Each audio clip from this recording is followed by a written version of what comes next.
Part 2, Chapter 6. I'm so looking forward to a few days off, Faith mused, weaving between the aisles at Home Goods, one of her favorite stores. Sure, there was Williams Sonoma, Kitchen Virtue, or the Food Network shops, but Faith found the best gems on the racks and shelves at Home Goods. The kitchen closes tomorrow, and we don't open up again until New Year's Eve. I hear you. She glanced over her shoulder to cut her eyes at me. "Okay," says she, who has been off work for a week already. I knew I should have been a teacher. You get all kinds of vacation. I need all kinds of vacation. Those kids are two full-time jobs at the at-risk qualifier, and I don't even know why you're complaining about me getting time off. I don't want to see those beautiful brown faces until January 3rd, the very earliest. I guess, she said, sighing. Then can I be jealous about your post-Christmas plans, at least? I mean, she reached for a ceramic tea kettle and tipped it up to peer at the price tag. She grimaced and set it back down. Jamaica? Isn't Will laying it on a little thick? You know what this is? Payback. You've been married for what, 13 years now? Do you know how many stories I've had to listen to about your happily ever after? Dozens. Dozens, I say. You just settle down over there, old married lady, and listen to my happy stories. Well, not so quietly. I'm happy that you have happy stories, especially at this time of year. It's so nice to see you smiling and out and about, your place all decorated again. Tell your stories, girl. Don't let the fact that Anthony has never surprised me with a trip to Jamaica over the holidays deter you from bragging your face off, okay? How come you don't sound committed to that statement? Because I'm not. I'm salty as hell. Tell Will to tell Anthony the honeymoon ain't over in the Thomas household. He can still woo me. I can still be impressed. Faith waved a hand over the hodgepodge collection of cookware and utensils and frowned. There's nothing here I can't live without. Let's go get some hot chocolate and a cookie. You can help me finalize Christmas dinner. Faith and I left the store and headed to her small SUV parked a few stops from the door. As we climbed into the vehicle, I uttered a quiet admission. I'm a little nervous about this trip to Jamaica. I mean, I told him I wanted to go because it was the last trip my parents took before. I swallowed the lump trying to form in my throat. Nearly 6 years, and I still couldn't talk about my parents. I was working through it, though. I'd finally started seeing a therapist in an attempt to take my life back from the tragic accident that took them from this world. It's not the same resort, is it? No, no, not the same resort. I shook my head. But it's still, I don't know. Is it creepy to want to go there, to repeat the last vacation they took, to want to see the spot where they sat and took that picture? Not creepy, no, but do you think you'll find something there, some kind of meaning or closure? You'll probably be disappointed if you're expecting a big emotional moment. I don't know what I think, Faith. I just know that I feel like I need to go. Then you should go. And if someone thinks that's creepy, well, she shrugged a shoulder, then pressed the ignition button. The vehicle rumbled to life. They don't have to live your life, do they? No, I mused. I suppose they didn't. And, as of late, my life had been pretty damned good, and I wanted to live it myself. I'd met Will on Christmas Day the year before at Faith's house. Her husband had invited her, my old college flame, to dinner, and despite my plans to sack out on the couch watching Christmas movies and drinking spiked cocoa, Faith lured me to her house. Dinner was an actual nightmare. After I decided to leave Will, sweet Will ran after me to apologize for him and somehow talked me into escaping the situation. We ended up at a little Italian restaurant where we talked and had coffee and dessert, and where I had decided to take the leap towards healing and let someone climb over that fortified brick wall I had built around my heart. Please promise me that you and Will aren't going to disappear halfway through dinner this year. I laughed heartily before I took a sip of my salted caramel latte. I make no promises, especially since you let your husband invite Jay again. Faith sighed loudly and rolled her eyes before dropping them to the notepad sitting in front of her. She had listed what she planned to cook for Christmas dinner and was trying to cobble a shopping list out of the menu.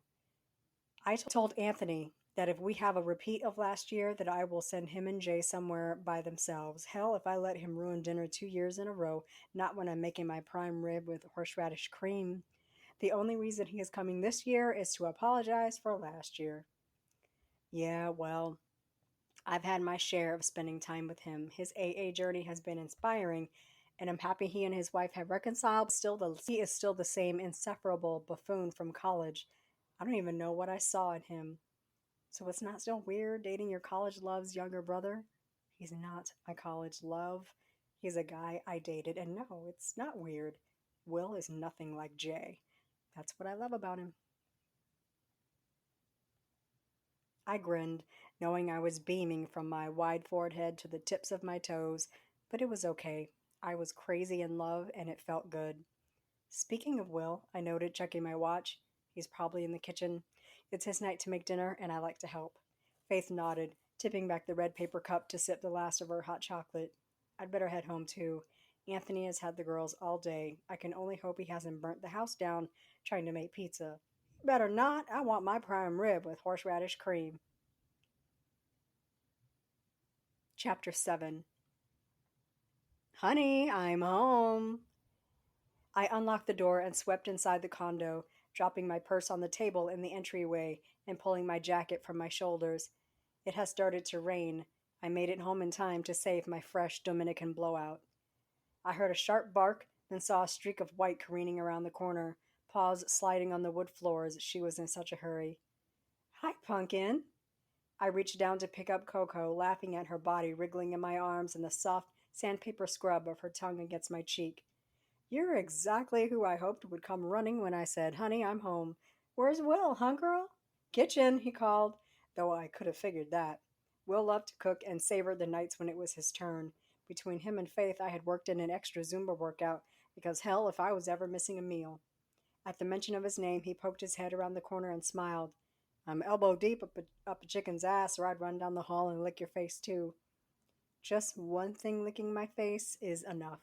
Let me wash up and take off my shoes, and I'll be right in. Take your time, he said, heading back to the kitchen.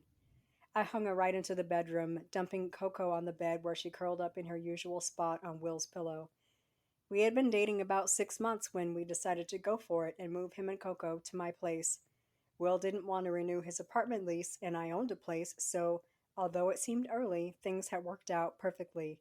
They fit right in like they'd always been there, and I hardly remembered what life was like before Will. And, of course, Coco. I slipped into the bathroom to wash my face, take off my jewelry, and pull my hair back behind a thick headband, then change out of my comfortable jeans and blouse into even more comfortable leggings and a long Albany State t shirt. I left the bedroom and headed down the hall where I could either go into the kitchen or to the living room. I chose the living room just to look at the tree.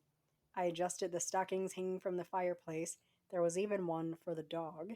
My eyes floated over the collection of holiday cards that we'd received from friends and family, including Faith and Anthony and Jay and Celeste, who were making a tenuous effort at reconciliation. My heart warmed at the festive trinkets that Will and I had picked out together, and the sprinkles of holiday cheer that I hadn't thought twice about setting out, filling the space. Behind me, ice clinked into a glass, and I heard the familiar sounds of Will mixing a drink. I reached behind the tree to flip the switch to turn on the lights.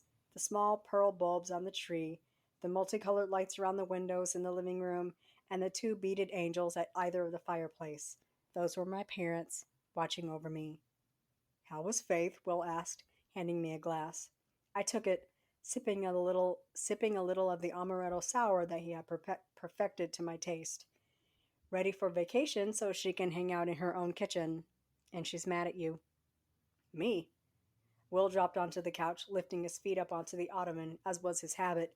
He set his drink on a coaster on the table in front of him and patted the cushion next to him. I did, curling my body into him. Why is Faith mad at me? Because you haven't talked Anthony into taking her to an island for the holidays, so she's mad at you. Will laughed. I liked hearing the sound through his chest and my ears. I don't have anything to do with the Thomas household. Anthony's got to work that out for himself. Did y'all talk about the menu for Christmas? Mm-hmm. She's making her famous prime rib with the horseradish cream, he said, wistful. I practically heard him lick his lips. Yep, her tradition, plus the usual sides, potatoes, something green, homemade rolls, and that macaroni and cheese you liked last year. She said to tell you she's using smoked Gouda this year. I am already hungry for Christmas dinner, but I liked something else better than the macaroni and cheese. He closed his arms around me, making sure that a hand traveled a wide swath across my thigh to my backside. You flirt, I told him, giggling. Only for you. You're a little bit older than me, you know. You might decide to find an old man to go be with. 3.5 years is nothing. Besides, I've been with an old man. Your grandmother is right.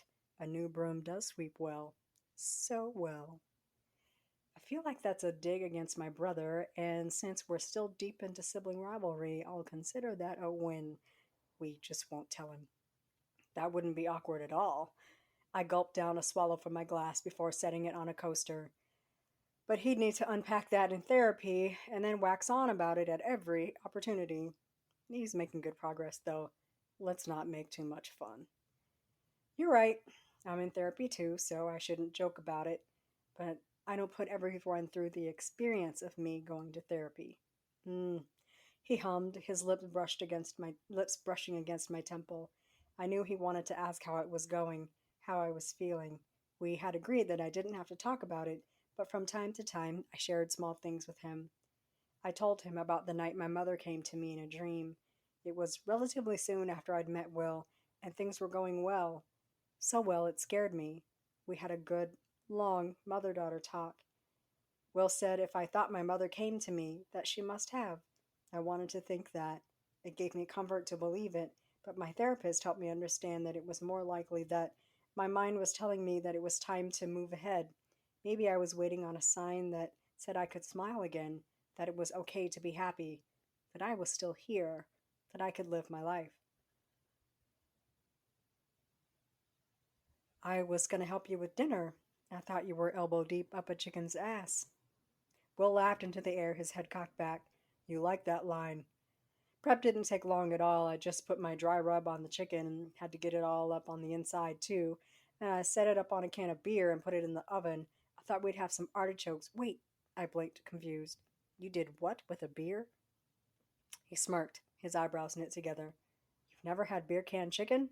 We had it all the time growing up. Dad made it on the grill, but I perfected it for the oven. I had a taste for it. Had to buy a can of beer specifically to make it. You'll like it. There's not much I don't like in the way of food if you're making it. Actually, I stretched to press my lips to his in a warm kiss. There's not much I don't like if it has anything to do with you. The feeling is very, very mutual, baby. Coco trotted down the hall and leapt onto the couch into Will's lap. She loved me, but she loved Will, and she was a little jealous. She was a jealous little dog. She managed to make her way into the room if she heard the slightest hint of a kiss, including your dog. I told you she was a brat. She lifted her and set her onto the couch, then tapped my hip. You can help me with the vegetables, though. We need to chop and slice.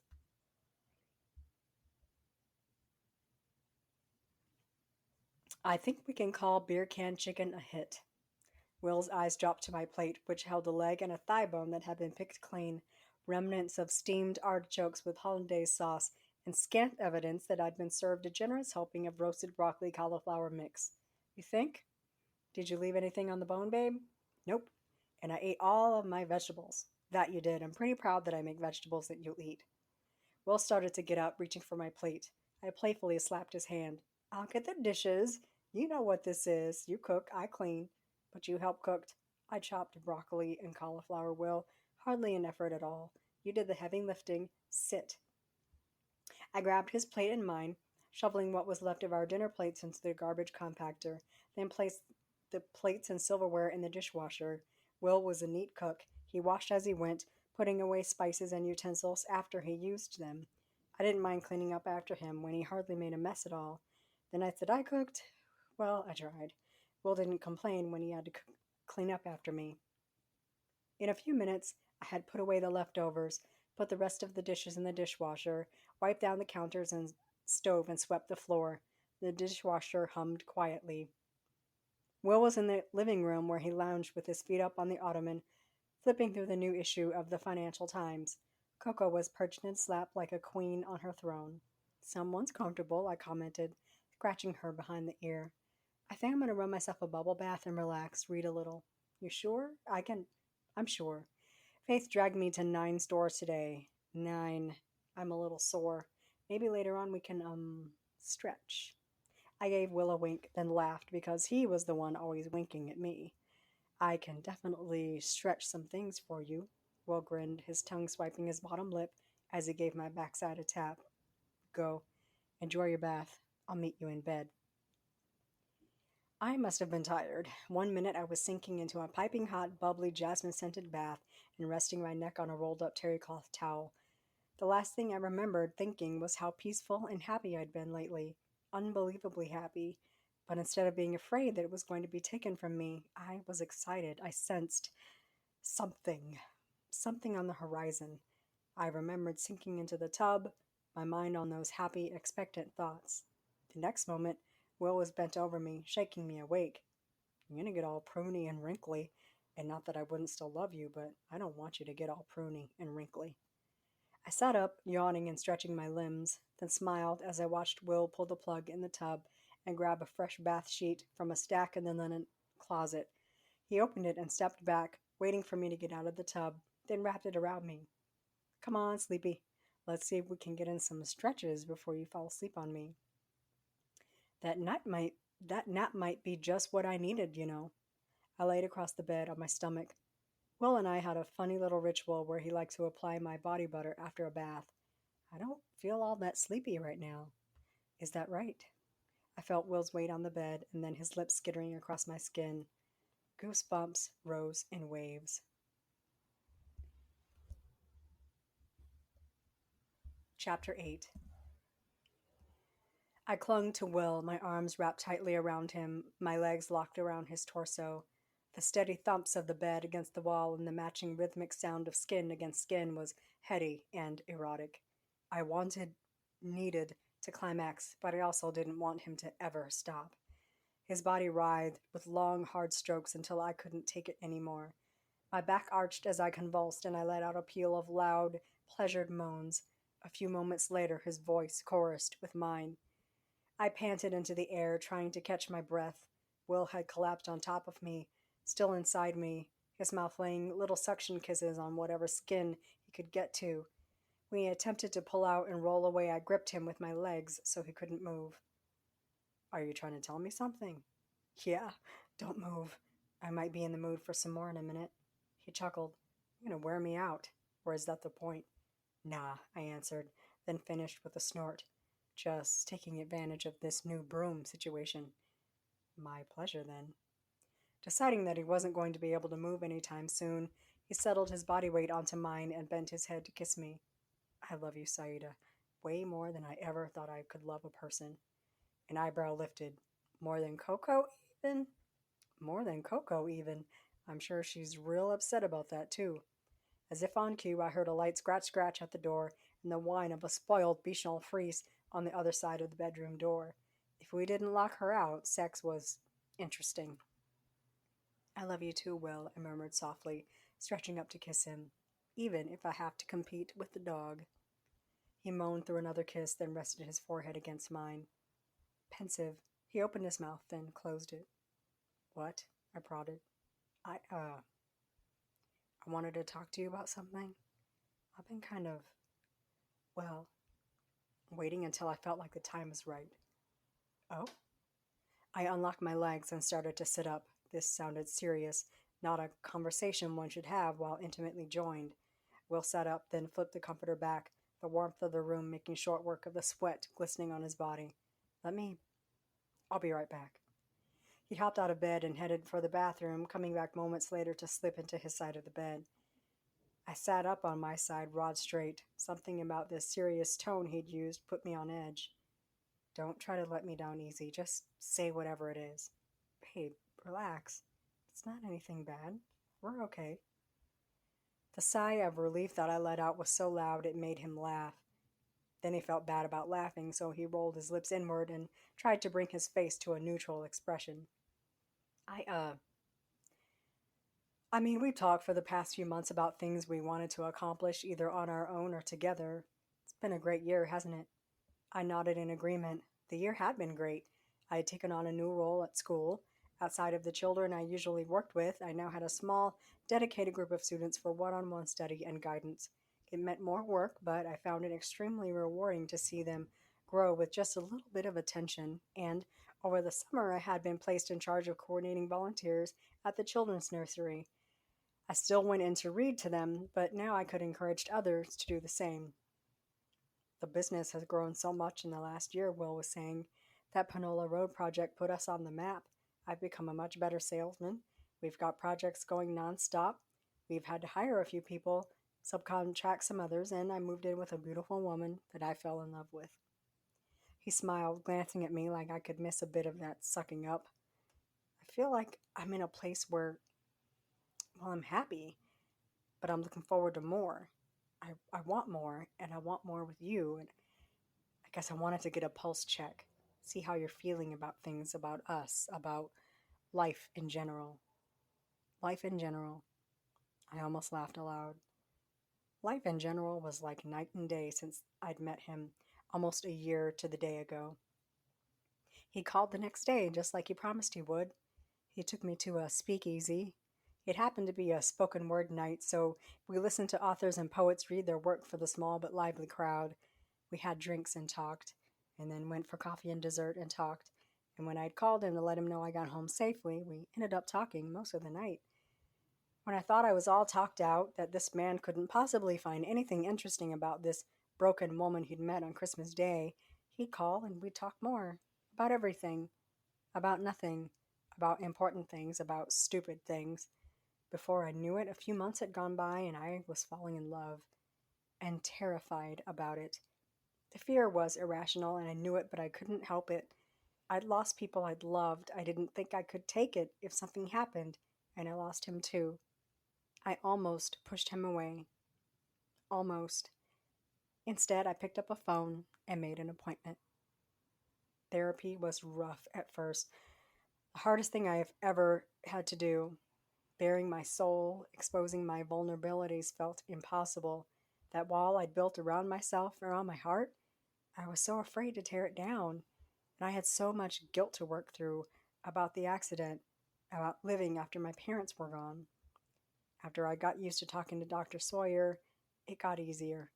It wasn't like I was cured or healed overnight, but I didn't cut things off with Will. The thing I was most afraid of, losing him, didn't happen. Our relationship got better and better. I knew what he was asking, though. Was I still scared? Did I still want to take things impossibly slow so I didn't get hurt? Was I far enough along in my progress to see past the next few days, the next few weeks, the next few months with him?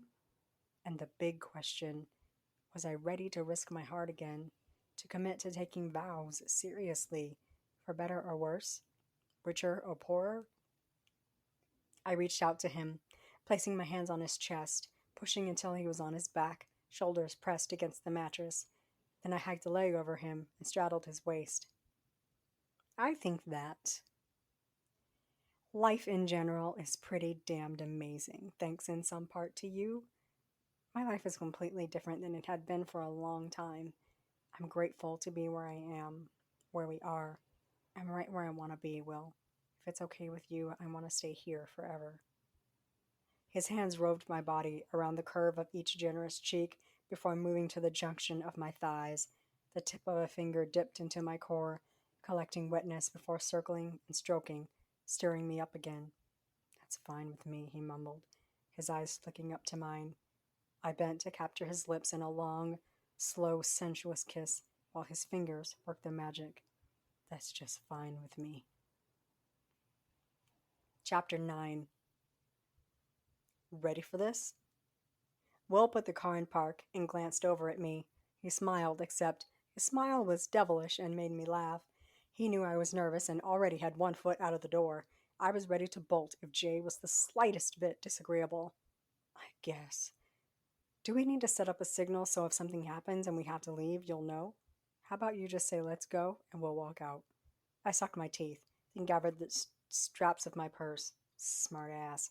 He is not ruining 2 holidays in a row. He didn't ruin last year, though, said Will, leaning over the armrest to nip my ear. Not for me, and not completely for you, right? Right?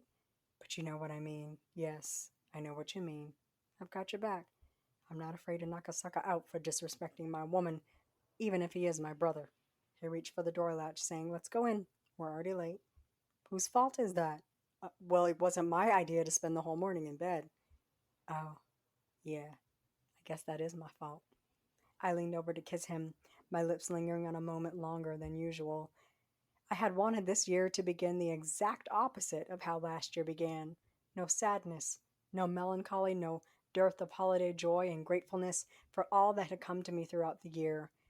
And I wanted to take advantage of having someone with me to ring in the season. Mission accomplished. I got out, then waited for Will to grab the wine and gifts from the back seat and meet me in front of the car. Then I tucked my arm into his and we walked up the driveway and the front walk. The bright red door swung open as soon as we reached the landing. Anthony stood in the opening, Avery perched on his hip in a pretty bright red dress and white stockings. "Merry Christmas," he called out, offering his free hand to Will to shake, then wrapped the same arm around my shoulder as I passed him into the house. "If this dinner sucks," he muttered in my ear, "we're all running away." I laughed, giving little Avery's leg a tug as I followed Will inside. As was customary, Faith had transformed the house into a winter wonderland. The tree was just as grand it had been the year before, except this year the motif was a soft, dusty rose, a deep midnight blue, and silver accents. Will bent to slide a few boxes under the tree, then took the wine over to the bar and set it inside the silver bowl full of ice. He turned, pulling down the hem of his new cashmere sweater, just in time to come face to face with his brother Jay. They worked together, of course, but I hadn't been in the same room with Jay more than a few times since last year. My pride was still hurt. I still smarted from the things he'd said. To me, I was a believer that alcohol didn't invent thoughts and feelings. Rather, it removed the filter that kept them at bay in polite company. We were supposed to be fully grown, mature adults, older and wiser, but he'd resorted to childish name calling and insults. He had never apologized. I decided not to hold my breath waiting for it. "Hey man," Will said in greeting. They shook hands, then gave each other manly slaps on the back. "Looking good. Where's the missus?" "In the kitchen, with Faith, getting pointers on how to make prime rib, like she actually cooks." Jay turned to me, and his eyes lit up. He and Will were so close in resemblance that they could be twins, but while he was a handsome, tall, muscular specimen of a man, my heart didn't skip beats and my hands weren't clammy and I wasn't nervous when I saw him. It's amazing what being in love can show you. "Saida," he said, his greeting to me the warmest it had ever been. He leaned over to drop a dry kiss on my cheek. "You look beautiful. My brother is a very lucky man." He thrummed over at Will, who beamed a knowing smile in my direction. "You would know," I thought. Out loud, I said, "Thank you, Jay. Merry Christmas." "Thanks. You too." He clapped his hands together, then rubbed his palms against one another. "Well, here we are again. It's a little strange to be here again after last year." "Let's let last year be last year, and let's move away from the bar," Will suggested. "I'm okay," he insisted, but his gaze had already settled on the bottles. Will wrapped an arm around his shoulder and walked him away. I exhaled a long, loud breath and left Will and Jay to themselves, headed for the kitchen. Faith and Jay's wife were in deep conversation over prime rib, sitting beautifully on a serving platter. I just mixed together a few ingredients. Less is more, you know. "Do you just make it up, or do you use a recipe?" "Truth be told," Faith said in hushed tones, "I use Alton Brown's horseradish cream recipe. It's really good, and I don't feel the need to improve on it." Celeste nodded, her perfectly arched brows angled closely together in conversation. I'd first met Celeste, thin, tall, model gorgeous, lightly toasted cinnamon skin tone Celeste at Faith and Anthony's wedding. If the daggers she shot in my direction throughout the wedding and reception were any indication, she knew about our brief relationship and wasn't pleased to even be sharing the same air with me. These days, I could tell she tried not to let it bother her. I was with her brother in law and visibly happy, but depending on how the reconciliation was going, some days and some encounters were better than others. I prayed tonight's dinner would be one of the better ones. Faith really deserved to not have two ruined Christmases. and I had absolutely no desire to take her man. She could keep that rude son of a. It smells so good in here, I commented, bending to sniff a deep whiff of grade A beef roasted to perfection. I knew Faith had put her foot in this meal, and I was looking forward to enjoying it. Oh, said Celeste, her bird like mouth painted in a bright red lipstick pursed in a tight, tense bow. She backed up a step or two and folded her thin arms across her chest. You were here. Thinking about Jay's subtle dig at her a few moments ago and her reaction to me, I gathered that things weren't going well between them. I'm here, I confirmed, giving her the brightest smile I could muster. Merry Christmas! Will brought in gifts for you and Jay. They're under the tree. Celeste didn't respond, save an eye roll she thought I didn't see. Saida! Faith's face, Faith's face lit up, and her arms closed around my shoulders in a tight hug, like we never saw each other. Thank God you're here, she mumbled in my ear. Please don't leave me alone with these miserable people. I almost laughed aloud, but caught it before my giggle could spill over.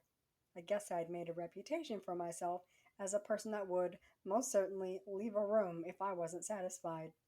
I'm here for the duration, I assured her, then stepped back, surveying the room. Food covered every surface, delicious smelling, great looking food. Tell me what to do. Put me to work. I'm ready to eat. Okay, grab a dish and set it out on the buffet. Saida, you know how I like it. Main dish in the middle, veggies on the right, carbs on the left. I grabbed a dish, then walked past Celeste to start arranging dinner on the buffet. When I walked back into the kitchen, she was still standing there, her arms still crossed. Chop, chop, princess. We all work around here. Grab a dish so we can eat. Celeste huffed, flipped her blonde weave behind her shoulder, and reached for the smallest dish she could find. I wanted to laugh. Uproariously, Jay Hunter got exactly who he deserved. On my way out of the room, I gave in and let out a loud chuckle. What's so funny, baby? Will asked. I'll tell you later, I whispered, dropping an obviously loud smooch on his lips, then heading back to the kitchen. I passed Jay, grinning like a fool, and betting he was watching me walk away. During dinner, Will, Anthony, and Jay were wrapped up in a sports conversation, something about which quarterback on which team they'd switch out for Colin Kaepernick. Faith, Celeste, and I chatted about after Christmas sales and Real Housewives of Atlanta, while Faith tried to keep an eye on the girls in their booster seats and Christmas dresses. I tried not to have a drink since I felt it was rude to pour up while Jay was still going through his steps. He had stopped drinking on New Year's Day and had diligently been working to repair his life, including his marriage. The jury was still out on that, but I didn't want to do anything to harm his progress. Jay insisted that everyone enjoy themselves, so I sipped on a glass of wine while I took a break from stuffing myself silly. Honestly, I couldn't wait until Will and I could get home, get comfortable, and have a drink together. I grinned to myself at the thought of home, my cozy little condo that I shared with the man I loved, and his dog. Saida, Anthony called from his end of the table. It's great that you made it to our table 2 years in a row. Maybe it'll be a new tradition. I shrugged, quietly brushing off the question. Will and I had that brief conversation a few nights ago, but a question hadn't been asked. I had no doubt that it would be, but until it was, I couldn't speak for my future Christmases. Next to me, Will dropped an arm from the back of my chair to rub my shoulder. Or, he replied, maybe we'll have our own traditions. My bad, man. Anthony sat back in his seat and pushed his nearly empty plate away, then reached for the glass of bourbon he'd been drinking. I didn't know things were serious like that. Yeah, Will nodded, his eyes meeting mine. Things are serious like that. The sparkle in those brown eyes was so impish. He had something up his sleeve. Before I could ask what was up, he scooted his chair back from the table and stood. I had planned this for later, but serendipity, I guess. If we could just all, I don't know, take a break from dinner and, Saida. He reached for me, his hand outstretched for mine. Join me at the tree. Chairs slightly scraped from the wood floors as everyone pushed back from the table and migrated from the dining room to the living room, where they spread out among the couches and chairs. Will and I stood in front of the beautifully lit Christmas tree. Will grabbed my hand and held it in his. I noticed then that his palm was clammy and he was trembling. I gave him a squeeze and tried to catch his eye as he pulled me close. So, like I said, I'd planned this for later, maybe after dessert when everyone's full and comfortable, but Anthony had to go and open his big mouth about traditions, and, well, he chuckled, a nervous half smile. If you don't mind, before you start planning for Saida to be at your table every year, I thought I'd ask if she'd mind being at mine. He paused, turning to face me, then gripped both of my hands in his. My heartbeat sped up, wildly thumping. I was sure the room could hear it pounding out of my chest. Everything seemed to be happening at lightning speed, but in slow motion at the same time. Like I couldn't keep up, but I wanted to rush past this moment to the big moment. You know how you just know things? Like you always knew you wanted to be a teacher. You never had to wait to decide you wanted to teach. You just knew. That's the same way I knew when I met you that you were the one for me. That's the same way I knew I was in love with you. And it's the same way that I know that, um.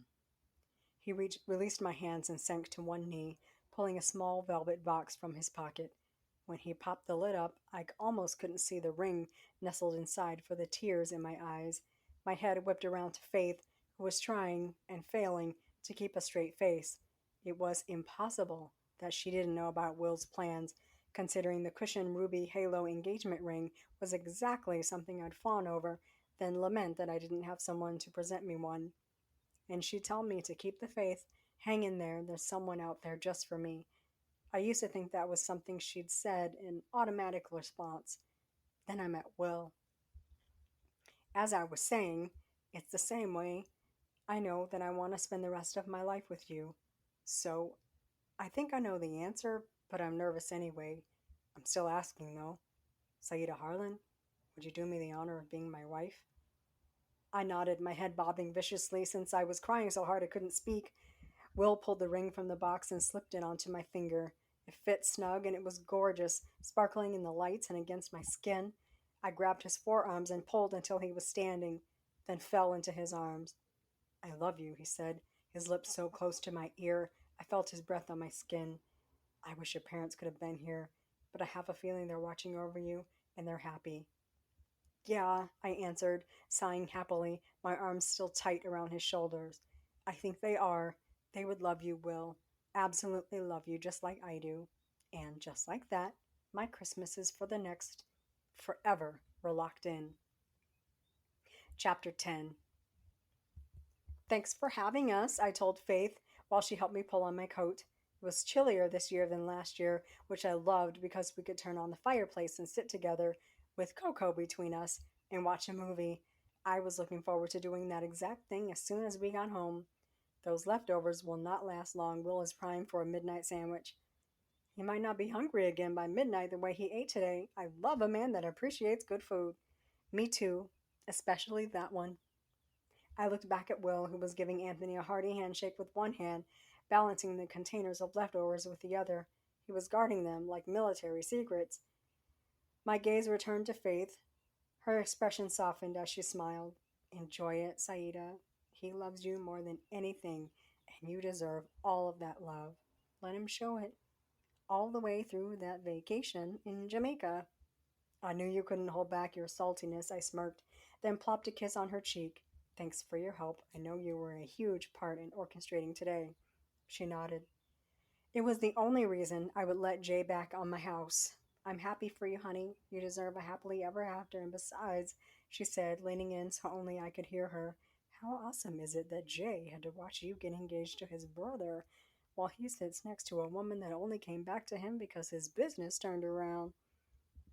Her eyebrows did a little dance when she pulled back. Then we burst into laughter. That's the most awesome part. I'll let you know we made it to Jamaica. Our flight tomorrow is crazy early. You don't worry about me at all. Just let that man spoil you and enjoy yourself. I hope you find what you need there. We ready? Will asked, coming up beside me. Coco was probably doing the potty dance. I slipped my hand into Will's and nodded. Pretty sure I already found what I need. Thank you for today.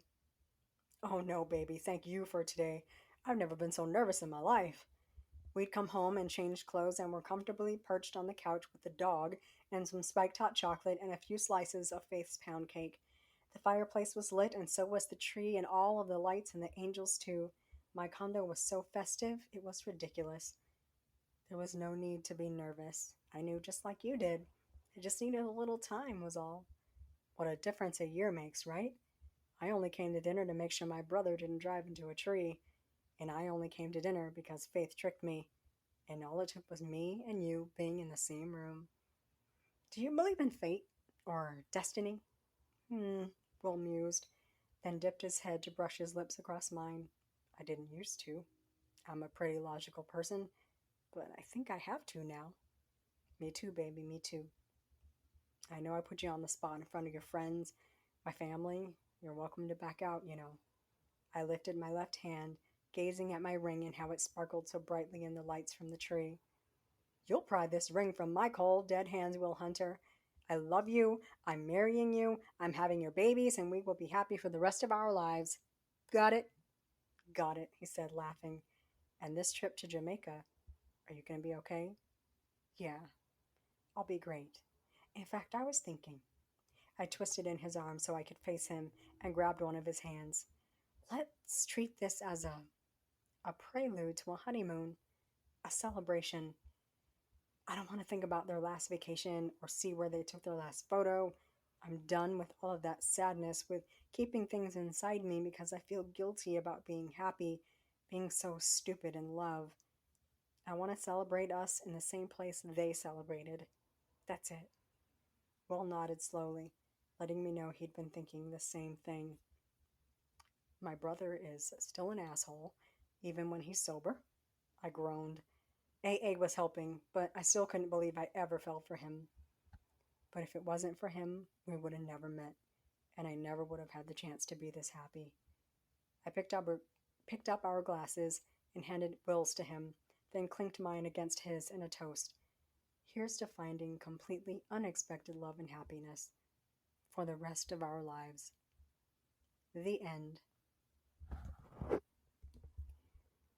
Phew, I made it through that with only a few flubs. I was actually able to edit out a few of those, but I'm not well versed enough in editing to get everything. I hope it didn't take away from your enjoyment of that little ditty. That's probably one of my favorites of my holiday shorts, simply because it's super sappy and it's very, very happy and lovey-dovey. I hope you will stick around for my next holiday short. That one is called Second Time Around. And I will conclude with the Kwanzaa brunch, which is really, really fun. And you will see Will and Saida, as well as Faith and Anthony, come back in that one. So thanks for sticking with me through my inaugural bookcast episode. And we will talk to you next time. Thanks.